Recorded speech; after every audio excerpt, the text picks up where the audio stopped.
नमस्कार, capital TV Uttar Pradesh की special story देख रहे हैं आप और मैं हूं आपके साथ दिव्या सिंह। यूपी में जब से सीएम योगी की सरकार बनी तब से ही एक्शन देखने को मिलता है। बुलडोजर बाबा अपने सख्त फैसलों की वजह से जाने जाते हैं। राज्य में गलत काम करने वालों के खिलाफ सख्त कार्रवाई भी देखने को मिलती है।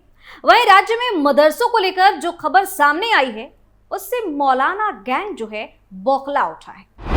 अलीगढ़ में 94 अवैध मदरसों पर लगेगा ताला। अब सरकारी स्कूल में पढ़ेंगे 2000 बच्चे।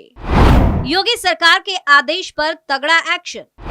खाड़ी देशों से फंडिंग का लगा था आरोप। यूपी की योगी सरकार ने प्रदेश में चल रहे अवैध मदरसों में तालीम हासिल करने वाले छात्र छात्राओं को लेकर बड़ा फैसला लिया है। सरकार ने इन मदरसों में पढ़ने वाले छात्रों का दाखिला परिषदीय विद्यालयों में कराने का फैसला ले लिया है, जिस पर अब जिला अल्पसंख्यक कल्याण अधिकारी संजय मिश्रा ने प्रतिक्रिया दी है।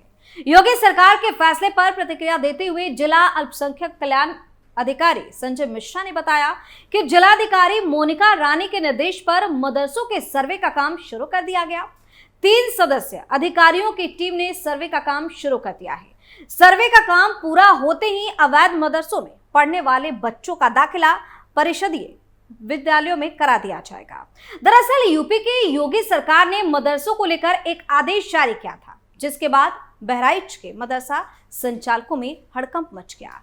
योगी सरकार अवैध मदरसों पर लगातार शिकंजा कस रही है। इस बीच सरकार ने फैसला लिया कि बहराइच में अवैध मदरसों में तालीम हासिल करने वाले छात्रों को अब परिषदीय स्कूलों में पढ़ाया जाएगा। बहराइच की अगर हम बात करें तो यहाँ 301 मान्यता प्राप्त मदरसे चल रहे हैं। वहीं अवैध तरीके से यानी गैर मान्यता प्राप्त मदरसों की संख्या 495 है। इन्हीं गैर मान्यता प्राप्त मदरसों में तालीम हासिल करने वाले 40,000 छात्रों को अब परिषदीय स्कूलों में पढ़ाया जाएगा। मुख्य सचिव दुर्गा शंकर मिश्रा की ओर से तमाम जिलों के जिलाधिकारी को पत्र जारी किए जाने के बाद मदरसों का सर्वे शुरू कर दिया गया। गैर मान्यता प्राप्त मदरसे में पढ़ने वाले सभी बच्चों का दाखिला परिषदीय विद्यालयों में कराया जाएगा। वहीं अल्पसंख्यक विभाग ने जिलाधिकारी की निगरानी में टीम बनाकर प्रदेश के सभी मदरसों की सर्वे शुरू कर दी है। बता दें कि उत्तर प्रदेश में लगभग 25,000 मदरसे हैं, जिनमें से 16,500 से अधिक मदरसा यूपी बोर्ड द्वारा मान्यता प्राप्त है। विशेष जांच दल यानी कि एसआईटी ने प्रदेश में यूपी नेपाल सीमा पर 13,000 अवैध मदरसों की पहचान की थी और सरकार को एक रिपोर्ट सौंपी थी, जिसमें इन मदरसों को बंद करने की सिफारिश की गई। यूपी एसआईटी लंबे समय से मदरसों की जांच कर रही थी। जांच के दौरान इन अवैध मदरसों में विदेशी फंडिंग की बात सामने आई थी। बता दें कि उत्तर प्रदेश के अलीगढ़ जिला प्रशासन ने अवैध तौर पर चल रहे मदरसों के खिलाफ कड़ी कार्रवाई की है। जिले में 94 गैर मान्यता प्राप्त मदरसों को चिन्हित करके उन्हें अवैध घोषित कर दिया गया है। इन सभी को बंद करने के आदेश जारी हो गए हैं। इन मदरसों में पढ़ने वाले लगभग 2000 छात्रों को दूसरे स्कूलों में शिफ्ट करवाया जाएगा। प्रशासन ने इस कार्रवाई की जानकारी दी है। मीडिया रिपोर्ट्स के मुताबिक उत्तर प्रदेश शासन की तरफ से इसी साल 26 जून को जिले के प्रशासनिक अधिकारियों के पास पत्र आया था। मुख्य सचिव द्वारा डीएम अलीगढ़ को भेजे गए इस पत्र में जिले में गैर मान्यता प्राप्त मदरसों को चिन्हित करके उन पर कार्रवाई करने के निर्देश दिए गए थे। पत्र आने के बाद जिलाधिकारी अलीगढ़ विशाखा जी ने प्रशासनिक अधिकारियों की एक टीम का गठन किया। इस टीम में एसडीएम, बीएसए, डीएसपी, डीआईओएस और जिला अल्पसंख्यक कल्याण अधिकारी शामिल थे।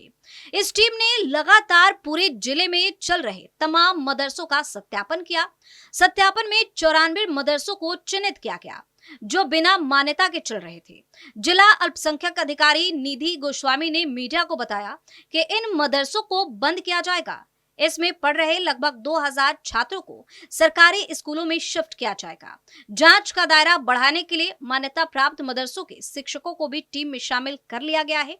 ये मदरसा टीचर अवैध तौर पर चल रहे मदरसों की लिस्ट तैयार करने में प्रशासन की मदद करेगी। वहीं मार्च 2024 को एक खबर सामने आई जिसने मौलाना गैंग में हड़कंप मचा दिया।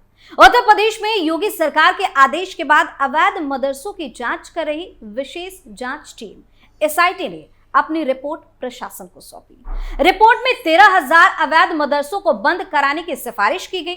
इनमें अधिकतर मदरसे नेपाल सीमा के पास चलते मिले। यह भी पता चला कि इन अवैध मदरसों के पिछले 2 दशकों में ही बनाकर खड़ा किया गया है और इसे बनाने के लिए पैसा खाड़ी देशों से आया था। सूत्रों से दी गई एसआईटी रिपोर्ट की अन्य जानकारियों में बताया गया कि जिन 13,000 मदरसों पर कार्रवाई के लिए कहा गया है, उनमें से कुछ बहराइच, श्रावस्ती, महाराजगंज जैसे 7 जिलों में है।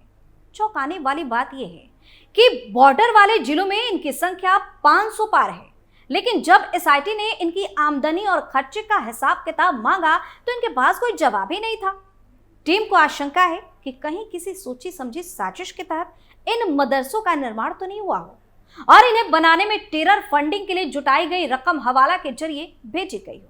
यह शक इसलिए भी और बढ़ रहा है क्योंकि जांच के दौरान जब अधिकारियों ने पूछा कि मदरसा कैसे बना तो उन्होंने बताया कि चंदे की रकम से, मगर जब कहा गया कि वो चंदा देने वालों का नाम बताएं तो उन्होंने इस पर कुछ नहीं कहा और ना ही वह दानदाताओं का नाम बता पाए। इसके अलावा यह भी सामने आया कि इन मदरसों में बच्चों का यौन शोषण भी होता है। साथ ही ये बात भी निकल कर आई कि यहाँ पढ़ने वाले बच्चों को नौकरी पाने में समस्या होती है। ऐसे ही कुछ 23,000 मदरसे जिनकी जांच एसआईटी ने की, उनमें से 5,000 के पास मान्यता अस्थायी मिली। वहीं कुछ ऐसे मिले जिन्हें देखकर लगा कि वो मान्यता के मानक पूरे करने में कोई दिलचस्पी ही नहीं रखते। राज्य में केवल 5,000 मदरसे ही ऐसे थे जिनमें कोई दिक्कत नहीं दिखी। बता दें कि अवैध मदरसों का यह मामला पिछले साल 2022 में प्रमुखता से उठाया गया था। मीडिया रिपोर्ट्स के अनुसार 25 से अधिक ग्राउंड रिपोर्ट इसको लेकर प्रकाशित भी हुए। इन रिपोर्टों में नेपाल सीमा से सटे ग्रामों में होता डेमोग्राफी चेंज, वहां पसरा लव जिहाद के बारे में भी बताया गया। वहीं इसके बाद 5 अप्रैल को एक खबर सामने आई जहां इलाहाबाद हाईकोर्ट के मदरसा एजुकेशन बोर्ड को असंवैधानिक करार दिए जाने के बाद उत्तर प्रदेश के 16,000 मदरसों की मान्यता रद्द कर दी गई। अब सिर्फ मानक पूरा करने वाले मदरसों को ही मान्यता मिलेगी। इसके लिए मदरसे यूपी बोर्ड, सीबीएसई या फिर आईसीएसई बोर्ड से मान्यता के लिए आवेदन कर सकते हैं। नई व्यवस्था में जो भी मदरसे मानकों को पूरा नहीं करेंगे उन्हें मान्यता नहीं दी जाएगी और उनका संचालन बंद हो जाएगा।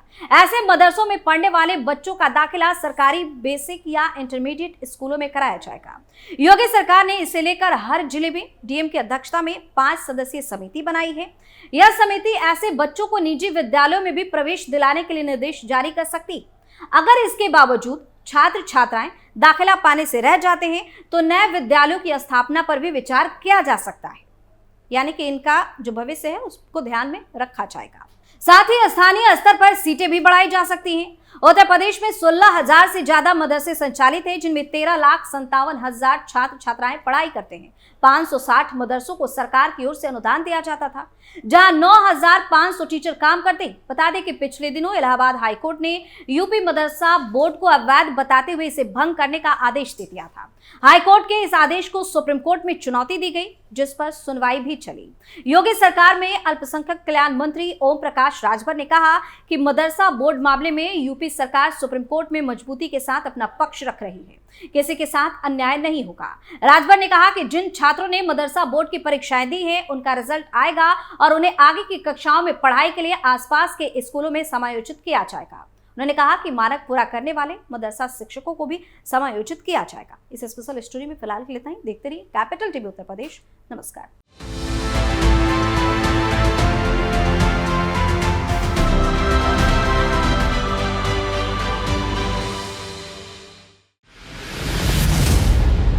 मैं राजनीति करता नहीं, पर राजनीति को बहुत गहरे तक समझता हूं।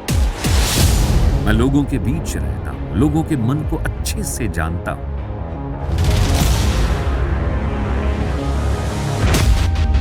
पब्लिक और पॉलिटिक्स की हर नब्ज को खूब पहचानता हूं। संघर्ष की सियासत से सत्ता के सिंहासन तक मैं हर खबर से खरा सच निकालता हूं। ना कोई दौड़, ना कोई रेस।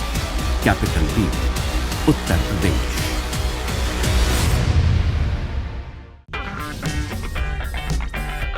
अगर आपको हमारा वीडियो पसंद आया हो तो इसे लाइक करें, हमारे चैनल को सब्सक्राइब करें और हाँ, बेल आइकन दबाना ना भूलें ताकि आप तक हमारे वीडियो की नोटिफिकेशन पहुंचती रहे।